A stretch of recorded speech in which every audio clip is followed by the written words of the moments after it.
Policy को मंजूरी दे दी है, जो 2 दिन बाद यानी 1 जुलाई से लागू हो जाएगी। खास बात यह है कि दिल्ली सरकार की पुरानी ईवी पॉलिसी में जो भी चुनौतियां थी उनको दूर करने की पूरी कोशिश की गई।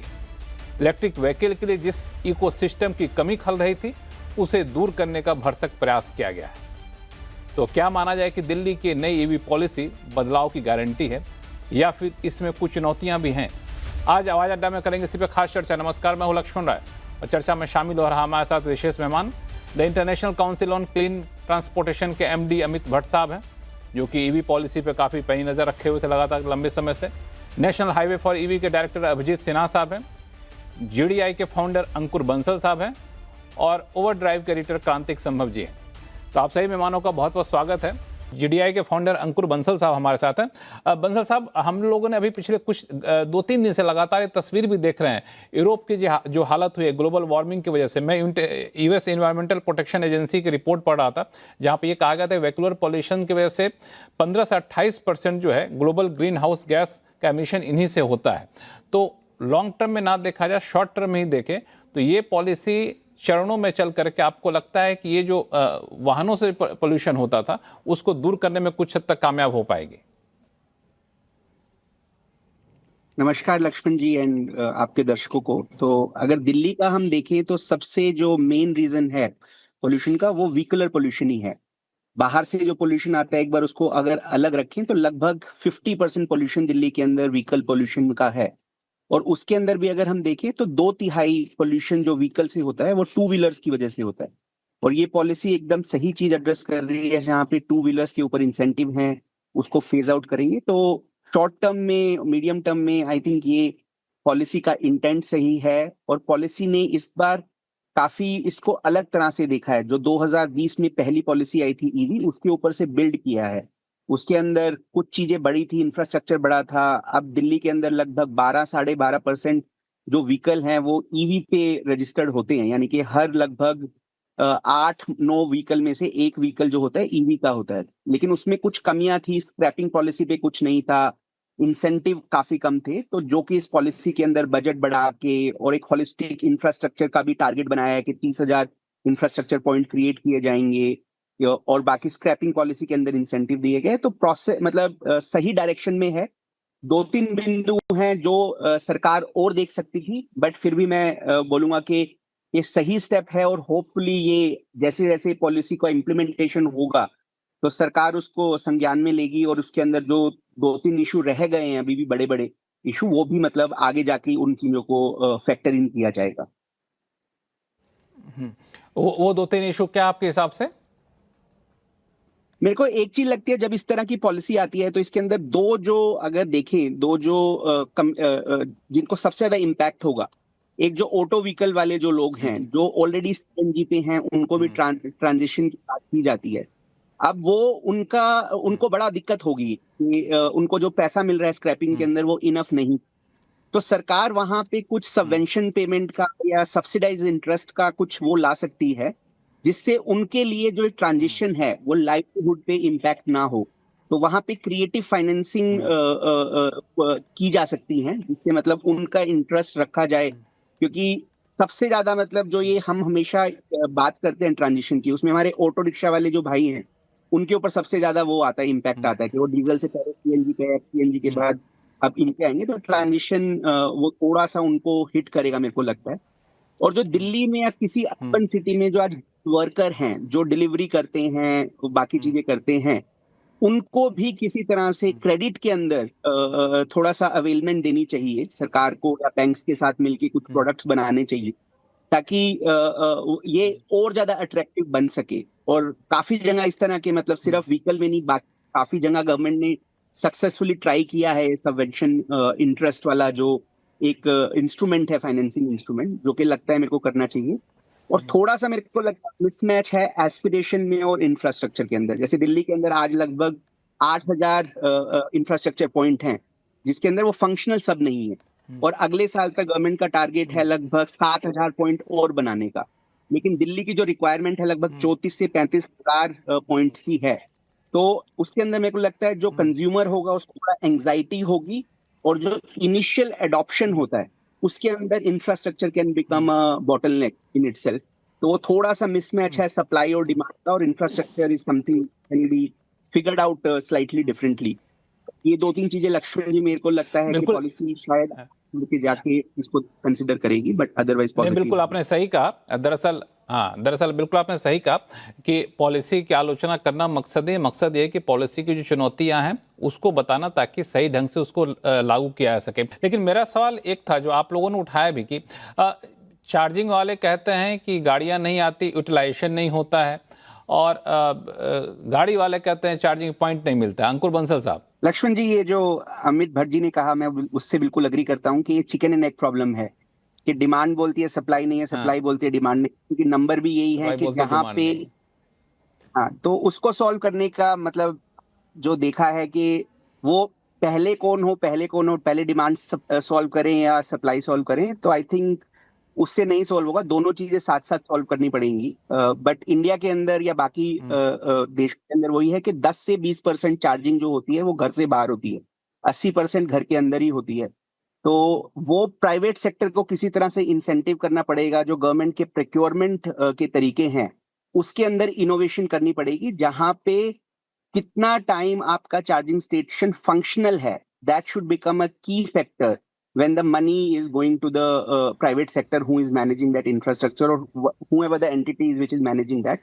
जब तक फाइनेंसिंग को हम यहाँ पे नहीं जोड़ेंगे ऑपरेशनल उसके अंदर, क्योंकि एक बार इंफ्रास्ट्रक्चर खड़ा हो जाएगा उससे ये प्रॉब्लम नहीं सॉल्व होगी। फंक्शनल इंफ्रास्ट्रक्चर होना जरूरी है, और इसके अंदर फाइनेंसिंग के अंदर क्रिएटिविटी करनी पड़ेगी, जहाँ पे सिर्फ इंसेंटिव इंफ्रास्ट्रक्चर लगाने का सिर्फ स्टार्टिंग में ना हो, बट उसको फंक्शनल रखना भी एक रखा जाए।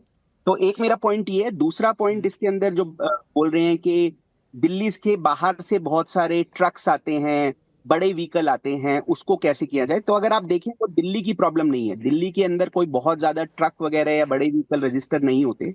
उसके लिए भारत सरकार का एक अलग प्रोग्राम है, एनसीआर प्लानिंग बोर्ड ने एक नया सफर नाम से प्रोग्राम है, जिसके अंदर 9,500 करोड़ का एक प्रोविजन है, जिसके अंदर आइडिया यही है बसेस और ट्रक्स को कैसे डीजल से क्लीनर फ्यूल के अंदर वो करे। तो वो मेरे को लगता है कि वो विश लिस्ट ठीक है, बट उसके अंदर दिल्ली सरकार लिमिटेड ही कर सकता है, क्योंकि registration of larger vehicle is limited in Delhi, that is generally in UP और हरियाणा। तो उसके लिए एनसीआर प्लानिंग बोर्ड है, और ये एक अच्छा वो है कि जहाँ पे एक राज्य की पॉलिसी ऑग्यूमेंट करती है एक सेंट्रल गवर्नमेंट की पॉलिसी को। तो इंटेंट तो सही है, लेकिन एग्जीक्यूशन से ही पता चलेगा कि कितना अच्छे से एग्जीक्यूट हो पाता है, कि हमको पूरा बेनिफिट जो है व्हीकल पोल्यूशन का from the two wheeler which is the focus in Delhi policy, and the larger vehicle which is the focus on the central government policy. तो उसके अंदर हमको अच्छा लेवरेज मिल सकता है एयर पोल्यूशन के लिए, और बाकी जो क्लाइमेटिक एडवांटेजेस हैं एक क्लीनर फ्यूल पे मूव का, वो आई थिंक देखने वाला वो होगा अगले 2-3 साल। बिल्कुल। बंसल साहब ने बड़ा इंटरेस्टिंग सा पॉइंट कहा। अमित भट्ट साहब, इस पे आप थोड़ा सा बताइएगा कि आपकी राय क्या है कि सिर्फ आप चार्जिंग स्टेशन लगाने के लिए आपको इंसेंटिव नहीं देंगे हम, आप चार्जिंग स्टेशन को कब तक एक्टिवेट करके रखते हैं, जो अप टाइम हम लोग कहते हैं, जो मैंने कहा भी कि यूके में 99% है, कैलिफोर्निया जैसे जगह पे 97% है। आपको इतना रखना होगा, कम रखेंगे तो पेनलाइज करेंगे, और उसको बरकरार रखते हैं तो फिर आपको जो है हम आपको इंसेंटिव कर देंगे। अंकुर बंसल आप कुछ बोलना ऐड करना चाह रहे थे? सॉरी, सिर्फ एक छोटी सी चीज बोलूंगा अमित भट्ट जी बोलते हैं उससे पहले, कि हमको इसको ईवी इंफ्रास्ट्रक्चर को थोड़ा टेक्नोलॉजी की तरह देखना पड़ेगा। टेक्नोलॉजी में क्या होता है, कोई भी अगर टेक्नोलॉजी, बड़ी टेक्नोलॉजी का जब अग्रीमेंट होता है तो उसके अंदर आप कुछ परचेज करते हैं स्टार्टिंग में, बट अप टाइम भी कैप्चर होता है। कि अप टाइम अगर वो नहीं मीट होता है तो जो वेंडर है उसके ऊपर पेनल्टी होती है, वो होती है। तो शायद जो हमारा माइंडसेट है ईवी इंफ्रास्ट्रक्चर को लेके, वो हमको ट्रेडिशनल इंफ्रास्ट्रक्चर की तरह नहीं देखना, हमको उसको टेक्नोलॉजी इंफ्रास्ट्रक्चर की माइंडसेट से अगर गवर्नमेंट को प्रोक्योर करेगी, तो मेरे को लगता है ये जो सोल्यूशन है, जो आपने डेटा बताया 84% इंफ्रास्ट्रक्चर फंक्शनल नहीं है, और जो अमित जी ने बताया कि वो चिकन एंड एग सिचुएशन, वो हम काफी हद तक सॉल्व कर सकते हैं, क्योंकि टेक्नोलॉजी में ये काफी नॉन एक कॉन्ट्रैक्टिंग होती है परचेजर और सेलर के बीच में, जहां पे uptime is a bigger metric. तो और इसमें दरअसल दो चीज़ें और मुझे लग रही है पूरे ईवी पॉलिसी में। एक, हाइब्रिड गाड़ियों को क्यों पीछे इसमें शामिल नहीं किया गया, क्योंकि जब ड्राफ्ट पॉलिसी आई थी तो हाइब्रिड गाड़ियां इसमें शामिल थी, लेकिन अब हटा दिया गया। क्योंकि जितने लोगों से मैंने बात की गाड़ियों से सिलसिले में, तो उन्होंने कहा था इंडिया का जो एनवायरमेंट है, इकोसिस्टम, इसमें हाइब्रिड गाड़ियां जो है वो ज़्यादा कारगर साबित होती हैं। इस वजह से हाइब्रिड गाड़ियों की बिक्री भी इस तरह से अच्छी खासी हो भी रही है, उसको क्यों बाहर किया गया। और दूसरा एक सवाल और, चूंकि बहुत इंटरेस्टिंग सा टॉपिक, कई सारे दर्शक हमारे सवाल पूछ रहे हैं। एक सवाल हमारे पास भेजा गया, वो कह रहे हैं कि इलेक्ट्रिक गाड़ियां शुरू में प्राइस उसकी बहुत महंगी होती है, तो जो फ्यूल में बचत कर रहा होता है कंज्यूमर, वो उस गाड़ी के इनिशियल अमाउंट में पैसा दे चुका होता है, तो ले दे के बराबर उसको पड़ता है जब कॉस्ट एनालिसिस करता है। हमारे कस्टमर तो काफ़ी ज़्यादा कॉस्ट सेंसिटिव होते हैं, तो ये कितने, इसको कैसे दूर कर सकते हैं। दरअसल ईवी का जो डर है वो डर हाइब्रिड खत्म कर रहा होता है, इस वजह से लोग वहां पे जाते हैं कि चलिए एक दूसरा ऑप्शन रहेगा, बीच में बैटरी बैठ गई तो हमारे पास पेट्रोल एक वर्जन रहेगा। अंकुर बंसल साहब इसमें कुछ ऐड करेंगे, फिर अभिजीत सर आपके पास आऊंगा। नहीं, आई थिंक मेरा व्यू तो जो अमित जी ने बोला उससे एग्री करता है कि सरकार को सब्सिडी किसी ट्रांजिशनल टेक्नोलॉजी को नहीं, तो अगर व्यू ये है कि हमको क्लीन फ्यूल पे ही अल्टीमेटली ट्रांजिशन करना है, तो और गवर्नमेंट का इसके अंदर पैसा लगा हुआ है, गवर्नमेंट सब्सिडी दे रहा है, तो मेरा व्यू है कि उसको जो मतलब आईसीटी जिसको बोलते हैं उसके अंदर नहीं देना चाहिए, क्लीन फ्यूल को ही देना चाहिए जो कि पूरा ट्रांजिशनल है। जब भी ट्रांजिशन होगा तो कंज्यूमर बिहेवियर चेंज करने समय लगेगा, वो करेगा, बट क्योंकि अगर ये नहीं है, इंफ्रास्ट्रक्चर नहीं है, फाइनेंसिंग टूल नहीं है, इस वजह से हम एक चीज को ले आए और एक दोबारा वेट करें, तो रादर मैं तो बोलता हूं कि दिल्ली सरकार का ये मतलब अच्छा पहल है कि उन्होंने ड्राफ्ट से उसको हटाया है, हाइब्रिड को हटाया है और बिल्कुल क्लीन फ्यूल की तरफ ये गया है। तो आई थिंक वो होगी प्रॉब्लम, बट मेरे लिए वो सही स्टेप है और सेक्टर के लिए ठीक है। लेकिन समय कम, इसलिए छोटा सा एक कमेंट लेता हूं आप सभी लोगों से, अमित भट्ट साहब और अंकुर बंसल साहब, दोनों लोगों के लिए है कि इतनी सारी ईवी गाड़ियां आ भी जाएंगी तो बहुत सारी बैटरी होंगी जिसकी की लाइफ होती है, लाइफ के बाद फिर उसके रिसाइकलिंग एक बड़ा चैलेंज कई देशों में, दुनिया कई देशों में ये रहा है। तो इसको लेके अभी के मौजूदा इकोसिस्टम कितना सक्सेसफुल आपको दिख रहा है? पॉइंट। अंकुर बंसल साहब, समय कम है। तो मैं कहूंगा जो आज प्रॉब्लम नहीं है उसको नहीं सॉल्व करना चाहिए, तो वो शायद 2030 के बाद जो पॉलिसी आएगी उसमें हमको आएगी, क्योंकि हम अभी बहुत पीछे हैं उस स्टेज से। अभी तो फोकस होना चाहिए एडॉप्शन कैसे ईवी का करते हैं, और जब उसका टाइम आएगा तो जब उसको सॉल्व करें, नहीं तो वो एनालिसिस पैरालिसिस हो जाएगा और हम पॉलिसी को इतना बड़ा बना देंगे कि वो कभी इम्प्लीमेंट। तो अभी जो पॉलिसी है डायरेक्शनली सही है। 2-3 बिंदु तो मैंने बताए थे कि 3 व्हीलर्स को कैसे इंसेंटिव किया जाए, इंफ्रास्ट्रक्चर को कैसे किया जाए, क्रेडिट को कैसे अनेबल किया जाए, ताकि एक ऑनगोइंग बेसिस के अंदर भी सबवेंशन मिल सके, वो मिल सके। ये वाली छोटी छोटी चीजें हैं जो कि पॉलिसी जैसे इम्प्लीमेंट वो सरकार एडेंडम लाके चेंजेस लाके कर सकती है।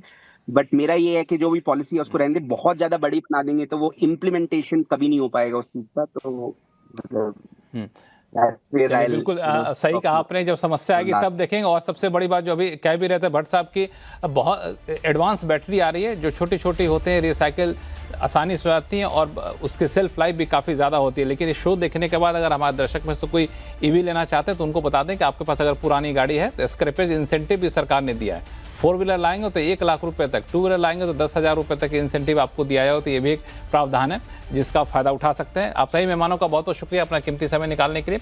आवाज अड्डा में फिलहाल इतना ही। देखते रहिए CNBC आवाज। नमस्कार।